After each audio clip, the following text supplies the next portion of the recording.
मनसे अध्यक्ष राज ठाकरेंच्या निवासस्थानी लाडक्या बाप्पाचं आगमन। राज ठाकरेंच्या शिवतीर्थावर दिमाखात बाप्पा विराजमान।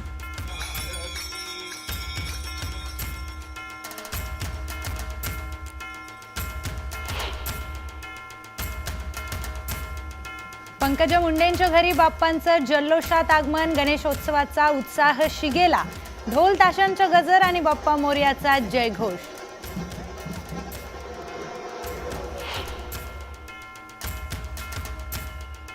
लालबागच्या राजाच्या चरणी भक्तीचा महासागर। पहाटेपासूनच लाडक्या बाप्पाच्या दर्शनासाठी अलोट गर्दी।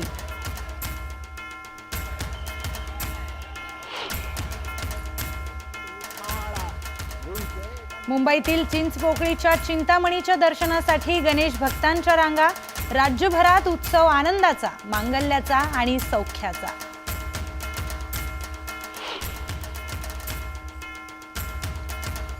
पुण्यात श्रीमंत दगडूशेठ गणपतीच्या मिरवणुकीचा जल्लोष। पुण्यात सर्वत्र ढोल ताशांचा गजर आणि बाप्पा मोरयाचा जयघोष।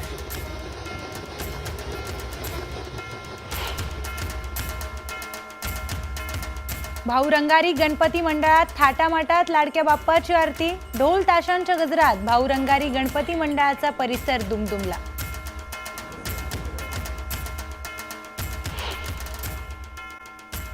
आता कोल्हापूरमध्ये जाऊया। कोल्हापूरच्या पुलगल्ली तालीम मंडळाची अतिशय आकर्षक अशी मूर्ती सगळ्यांचं लक्ष वेधून घेते। निसर्ग वेल्लींनी आच्छादलेल्या स्वरूपामध्ये ही मूर्ती असून ती चर्चेचा विषय बनलेली आहे। उमा टॉकीज परिसरात हे मंडळ असून त्यांनी नुकतीच या मूर्तीची प्रतिष्ठापना केलेली आहे।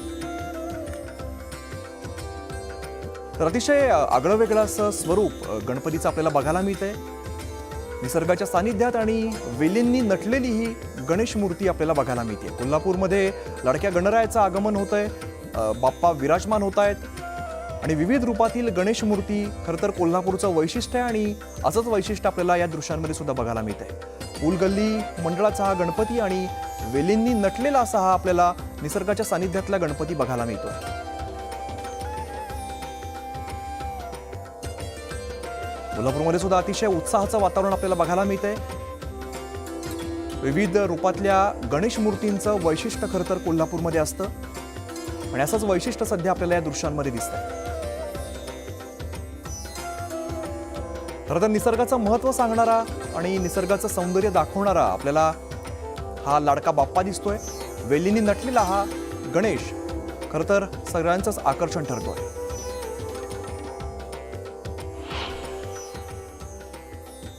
भाद्रपद शुक्ल चतुर्थीच्या मुहूर्तावरती विधिवत पूजा पार पडली आणि गणेशोत्सवाच्या पहिल्या दिवसाचा सोहळा मोठ्या उत्साहात साजरा होतोय। आज ठरलेल्या मुहूर्तावरती घरोघरी आणि सार्वजनिक मंडपांमध्ये गणरायाची प्राणप्रतिष्ठा अगदी विधीपूर्वक पार पडते।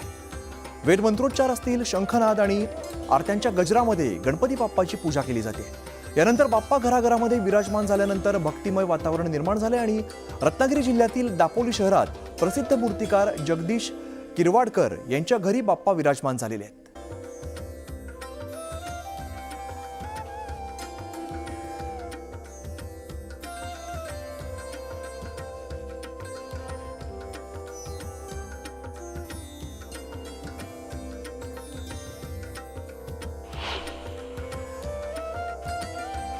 तर कोकणामध्ये मोठ्या उत्साहात गणेशोत्सवाला सुरुवात होते आणि यासाठी सुमारे 3 लाखांपेक्षा जास्त गणेश भक्त चाकरमानी मुंबईहून कोकणातील सिंधुदुर्ग जिल्ह्यामध्ये दाखल झालेले आहेत। घरोघरी बाप्पांचं आगमन होतंय। वाजत गाजत मिरवणुका काढल्या जात आहेत आणि बाप्पाची प्रतिष्ठापना केली जाते। सिंधुदुर्ग जिल्ह्यातील तब्बल 72,000 घरगुती तर 32 सार्वजनिक गणपतींचं अगदी विधिवत पूजन केलं जाणार आहे आणि यासाठी प्रशासन आता अगदी पूर्णपणे सज्ज झालंय आणि चोख बंदोबस्त सुद्धा ठेवण्यात आलेला आहे। पावसाने पुन्हा एकदा कमबॅक केल्यामुळे पडणाऱ्या पावसावरती मात करत गणपती घरोघरी नेण्याचं काम सध्या अगदी जय्यत पातळीवरती सुरू असून गणेश भक्तांच्या आनंदाला आता उधाण आल्याचं बघायला मिळतं।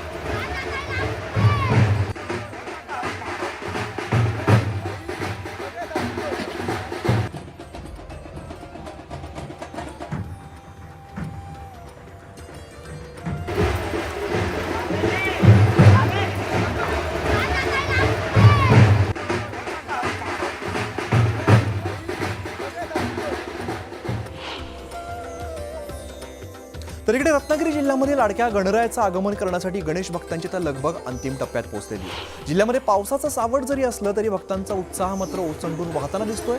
कुठे मूर्तीवरती प्लॅस्टिक झाकून डोक्यावरती नेताना तर कुठे त्या वाहनामधून बाप्पांना घरी आणताना भक्तांच्या आनंदाला पारावार राहिलेला नाहीये.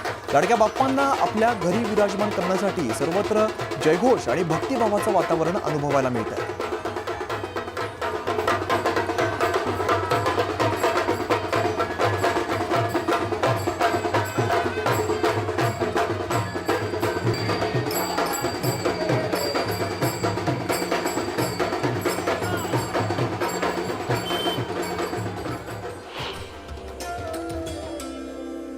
मंडळी, संपूर्ण भारतामध्ये खरं तर गणेशोत्सवाचा उत्साह बघायला मिळतो. तामिळनाडूच्या त्रिची आणि केरळच्या तिरुवनंतपुरममध्ये सुद्धा गणपती मंदिरामध्ये भाविकांनी मोठी गर्दी केली आहे. तामिळनाडूच्या त्रिचीमधली दृश्य तर दुसरीकडे केरळमधली दृश्य आपण बघतोय. तिरुवनंतपुरममध्ये गणेश भक्त मोठ्या संख्येने दाखल होत आहेत. इकडे त्रिचीमध्ये सुद्धा मोठ्या रांगा लागलेल्या आपल्याला बघायला मिळत आहे. अतिशय सुंदर अशी विद्युत रोषणाई सुद्धा तिरुवनंतपुरममध्ये आपल्याला बघायला मिळते. सुंदर देखावे करण्यात आलेले आहेत. प्रशस्त असं मंदिर आपल्याला या दृश्यांमध्ये बघायला मिळतं. देशभरात गणेश भक्तांच्या आनंदाला पारावार उरलेला नाहीये. अतिशय उत्साहामध्ये लाडक्या बाप्पाच्या दर्शनासाठी सगळे गणेश भक्त पहाटेपासूनच रांगा लावत आहेत. तामिळनाडूच्या त्रिचीमध्ये बघतोय आपण सुंदर अशी फुलांची सजावट असेल, विद्युत रोषणाई असेल, तर इकडे केरळच्या तिरुवनंतपुरममध्ये सुद्धा अशीच दृश्य बघायला मिळत आहेत. अतिशय भव्य आणि दिव्य अशी विद्युत रोषणाई या मंदिराला करण्यात आलेली आहे.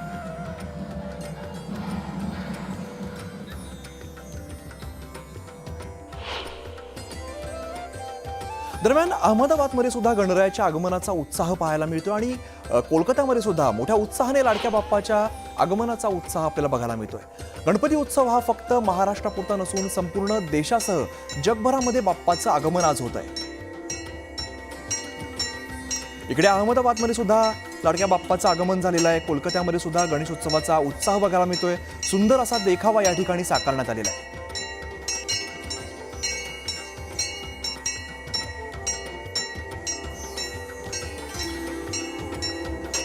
अनेक ठिकाणी सामाजिक संदेश देणारे देखावे आहेत. दुसरीकडे आपण बघतोय कोलकात्यात सुद्धा सुंदर अशी मूर्ती आपल्याला बघायला मिळते.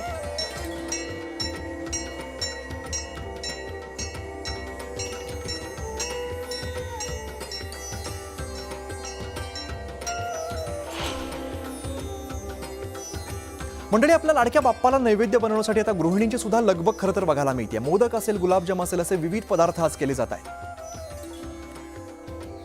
बाप्पाचं आगमन काही घरांमध्ये झालेलं आहे, काही घरांमध्ये काही वेळेतच होणार आहे. मात्र बाप्पा घरी आले की घरची गृहिणी असते, तिची मोठी लगबग असते, प्रसाद करण्यासाठी मोठी लगबग असते. मी आता आहे चिपळूणमधील शंकरवाडी येथील विजय सागवेकर यांच्या घरामध्ये, आणि त्यांची गृहिणी काय करते, नक्की मोदक कसे तयार करते आपण पाहणार आहोत. कारण गणपती आले की गृहिणींची फार मोठी घाई असते, लगबग असते. त्यांना कोणीकडून जे नैवेद्य आहे तो गणपतीसमोर ठेवण्यासाठी तयार करायचा असतो. ताई, काय सांगाल, नाव काय तुमचं आणि मोदक काय कसे तयार झालं आहे? विजय सागवेकर. हे मोदक उकडीचे आहेत, तांदळाच्या पिठाचे बनवलेले आहेत. त्याच्यात गूळ, ओलं खोबरं असं सगळं मिक्स करून तूप वगैरे घालून व्यवस्थित गॅसवर सगळं खमंग भाजून लिंबू घालायच्या नंतर हे पाण्याला उकळून वगैरे मोदक बनवत आहे. असे वळायचे? हा, असे वळायचे. हे आता वळवलीत ना, हे असे वळायचे. आणि त्याच्यानंतर मी बघू का? हा, बघा ना. हे असे मोदक आता त्यांनी कच्चे आहेत, नंतर ते उकडवायचे आणि मग ते खायला तयार होतात, बरोबर ना? देवाचं नैवेद्य. बरं, आता गणपती समोर काय काय ठेवता तुम्ही नैवेद्य? गणपती समोर म्हणजे आम्ही हा सगळा मोदक प्रमुख पदार्थ झाला. हा, त्याच्यानंतर वरण, भात, नंतर गुलाबजाम, नंतर श्रीखंड, पुरी, वडी, अळूवडी, पापड, लोणचं, गोडाचे पदार्थ गोडाचे. हा, असं श्रीखंड वगैरे सगळं ठेवायचं. गुलाबजाम, पापड, मोदक, भात आणि थोड्या वड्या करायच्या, खोबरी वड्या, असं नैवेद्य आम्ही. अळूवड्या वगैरे सगळं जसं म्हणजे आता वेळ मिळेल तसा तेवढ्या टाकून घ्यायचं. आपण पाहिलं की घरची गृहिणी आहे तिची तयारी चालू आहे, लगबग चालू आहे की गणपती बाप्पाचं दर्शन आपल्या घरी प्रतिष्ठापना झाली की मग त्याच्या समोर ठेवण्यासाठी नैवेद्यामध्ये काय काय लागतं ती करणं खरी तिची कसरत असते, तिची लगबग असते. कारण घरचा पुरुष आहे तो फक्त गणपतीची मूर्ती आणतो, प्रतिष्ठापना करतो, डेकोरेशन करतो, मात्र खरी कसरत असते ती गृहिणीची. कॅमेरामॅन प्रफुल्ल सह मी राजेश जाधव, न्यूज 18 लोकमत, चिपळूण, रत्नागिरी.